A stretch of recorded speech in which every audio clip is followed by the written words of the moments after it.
Welcome to the final whistle, round 21 complete, 4 to go till finals, and it is the Gold Coast Titans who find themselves in the top 8, 7th place now after a 36 points to 14 win over the North Queensland Cowboys at Cbus Super Stadium. The first time since 2012 they've beaten the Cowboys twice in the same season. Great to have your company and that of everyone. Sims, Andrew Johns and Brad Fittler. Good to see you all, gang. James. We'll wrap up the round shortly, but first let's head back to Cbus Super Stadium where one of the stars of the show and young Toby Sexton joins us. Toby, congratulations on the win and your form as well. A few games in the big league and a few straight wins. Yeah, it's nice to start the season like that. I think we didn't win. We haven't won 2 straight since round 2 and 3. So to win 3 on the trot for my first 3 games, it definitely helps out a lot. Toby, very new to the NRL for yourself, but are you enjoying the spectacle of it? Are you enjoying the challenge of playing in the big league? Yeah, it's unreal. Hey, we got an unreal forward pack that I'm playing on the back of, and I always thought to myself, if I got the opportunity to play this year in behind some of them, I'd have plenty of fun. And yeah, I'm really enjoying my time at the moment. When your dreams of playing the NRL, did they have crowds and full grandstands?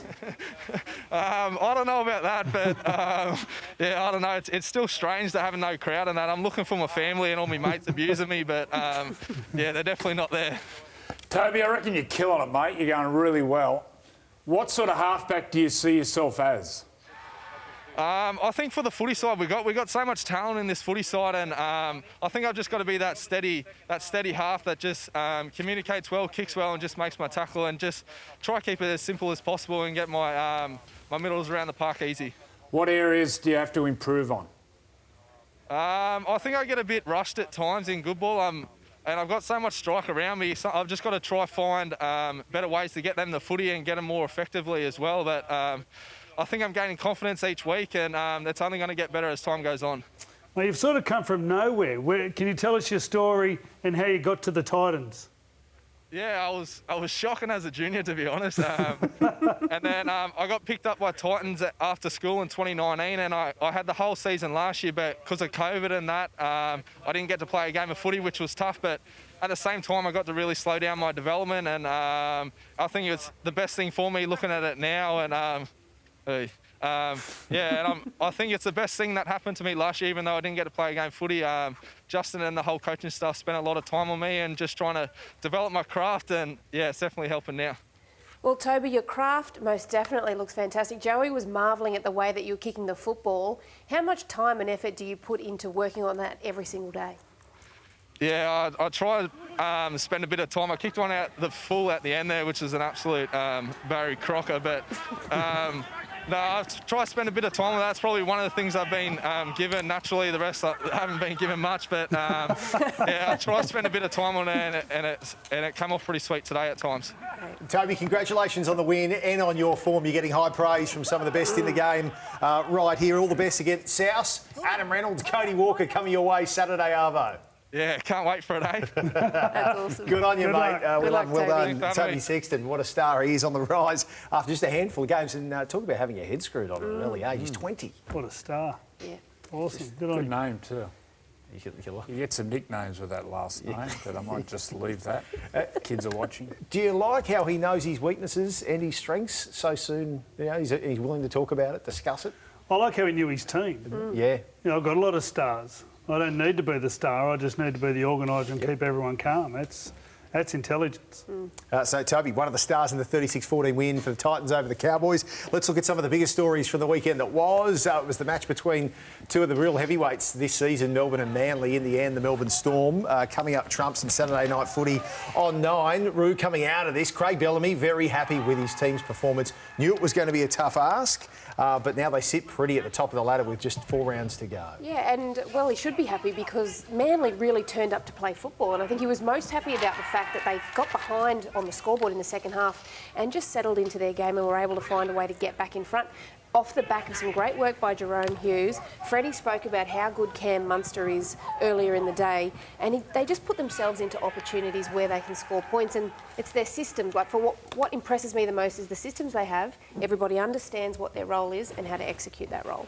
We're just coming up with nicknames for Toby Sexton. I could see you two scribbling. I wasn't sure what was happening. I'd like to call him Time. I'd like to call him Time.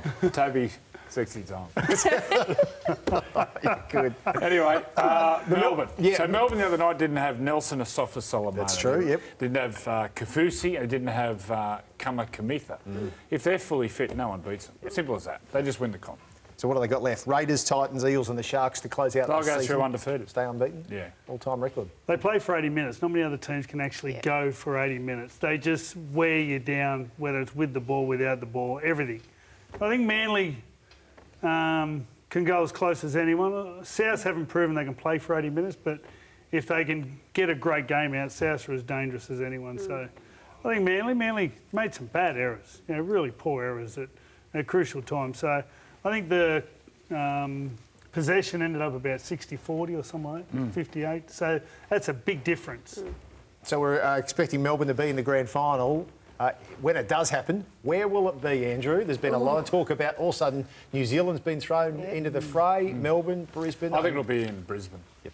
I think they're coming out, well, they're out of their lockdown around now, so I'll be crawling up there to go across the border Got a secret on their tunnel. hands and knees. You used that for Origin, didn't you? I had broken glass to get up there. I think it'll be in Queensland. By that stage, I think there'll be 100% capacity.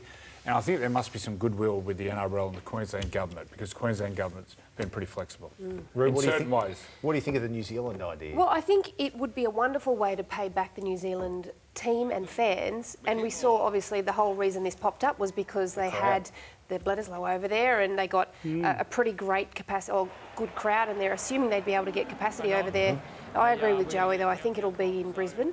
At Suncorp Stadium, and I agree also that I hope by then full capacity will be on the cards. But that would be a great spectacle, wouldn't it, Freddie? 52,000, I think, in Park. It's a fantastic ground, great ground. If you've got anywhere to choose from, Brad, are you making the choice purely on crowd, the finances, trying to claw back as much cash as you can if you're running the game? Well, if I'm Peter V'landys, it's about money. When we look back on this period, it won't be about being greedy, it'll be about surviving. A lot of clubs have really struggled, a lot of sports have really struggled over the last couple of years. So, and I think everyone appreciates that. I think sort of networks appreciate it, I think governments appreciate it. It'll be a financial decision, but I'd still love it in Sydney. But I don't know if things are going to change that much in Sydney that'll allow it. But you think Brisbane would be the next obvious choice. OK, Will Chambers, he's been causing a stir in the space of, 5 days. His sledging was at its peak. Kane Evans took exception to it. Couple of jabs, finds himself suspended in the same game as well. Yep, finds himself suspended on the back of that too earlier in the week. Chambers was doing the same thing against Manly. Both times, though, the Sharks have come off second best. What do you make of the sledging from him? And is it meant to result in a victory? Should it be coming from someone that's actually winning games? A lot of this niggling, the sledging's been around for since day dot. But the niggling came into the game when you couldn't punch stopped. Like back in the day, can you imagine someone coming in pushing Blocker Roach in the back of the head? Like Michael Ennis made it his whole career and hung his hat on it. He got into Nathan Hindmarsh. Remember that night? And Hindy just snapped. But this sort of stuff has really accelerated since the no punch came in. Right. But the sledging goes on. You just got to be in control of your emotions. It was pretty poor control. Yeah. Considering, no one's throwing a punch. When was the last time someone threw a punch? Well, if you're going to throw a punch too, Kane, don't jab with your left. Big right. A little nice two jabs that he cocked it back and went again. But if you're the coach, if I'm the coach, what you need out of the Warriors is control. They can't fill out in 80 minutes, so you don't need someone, brain snapping and leaving you with 12 players. Like that was silly. And at the time too, Freddie, sorry, Brace, at the time too, it was 6-all. It was 6-all, so the game was in the balance. Yep. So he didn't need to be doing that and letting his teammates down in that fashion. But if you're signing a player like Kane Evans, you know that I wouldn't expect him to punch. I would imagine the head slam, because that was just an over-aggressive tackle. But I can't understand someone just punching like that. When was the last time we saw that? Maybe in Origin, did we see Tuno and Payne go at it? Yeah, but that wasn't really an open punch like that. Curtis Scott. Curtis Scott at Cronulla. Yeah. No. Melbourne on Dylan Walker. Well, that was he did one at Cronulla at Shark Park once as well. Coming back to Will Chambers, though, if you're Josh Hannay, they're 0-2 in the space of a week and he's been giving lots of chirp. Are you telling him just to wind it back a bit or let him be? Well, I think Josh spoke about it and the way he described it was perfect. Whoever wins has the last laugh. Yep. So, I think that says it all, really. They were awful, the Sharks. Kane Evans spent 20 minutes. 20 minutes 20. in the sin bin. They had still 3 couldn't people in beat the sin bin. Yeah. Horrible. Oh, and then Reece Walsh went off with like 30 Yeah. seconds to go. So I don't think Connor Tracy's a 5. I think he's a really good player. Really good player. But when you've got 12 players on, if your halves aren't creating something, then you've got to be asking some sort of questions. And I think I just didn't think he was... didn't contribute when they went off. Time for On the Clock here on the final whistle. We're on the clock. We're on the clock. This is where the time the thing happens. All right, after breaking the point scoring record, Reynolds' legacy at Souths is, Roo? Gold. Andrew? Something that will never be broken. Oh, I don't know about that, but I think he's one of the greats for South Sydney. Yep. With Reid Marty's injury, the Eagles' premiership hopes are, Brad? Gone. Andrew? Shaky. Rocky. Monday morning shaky. And finally, Andrew, after watching Matt Burton's performance, Trent Barrett is... doing nude cartwheels. And knowing Trent and rooming with Trent, he said, look, dynamite. You might get some black eyes from that. I was going to say ecstatic, but that's just painted a real picture. Where's the Baz live now? Down Ecstatic. the He would be Ecstatic, Somewhere ecstatic. down there. The lighthouse. Shalava. The lighthouse. There's one Hey, just Trent not Barrett very was soon. he was the worst roommate because he'd get up in the morning and you'd scour. You'd look at your own readings. Hey, God was on when he made Trent. You play wingman with him, though, if you're heading out.